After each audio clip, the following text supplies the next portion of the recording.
আসসালামু আলাইকুম।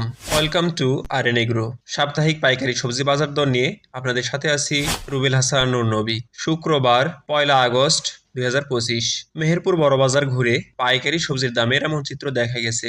আজকের বাজারে প্রতি পিস লাউ বিক্রি হচ্ছে 25 টাকায়, মিষ্টি কুমড়া প্রতি কেজি 20 টাকা, পেঁপে 20 টাকা, ঢেঁড়স 20 টাকা, করলা 50 টাকা, পটল 25 টাকা, শসা 35 টাকা, চিচিঙ্গা 16 টাকা, ঝিঙা 25 টাকা, কাকরুল প্রতি কেজি 30 টাকায় বিক্রি হচ্ছে।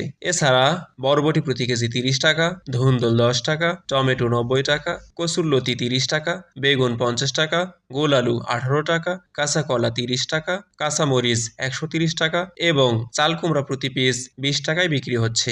আপনার এলাকার থেকে কোন কোন সবজির দাম কম বা বেশি মনে হচ্ছে কমেন্ট করুন। নিয়মিত সাপ্তাহিক বাজার দর জানতে আরএন এগ্রো চ্যানেলটি সাবস্ক্রাইব করুন। যারা ফেসবুকে দেখছেন তারা পেজটি ফলো করে রাখুন। ধন্যবাদ।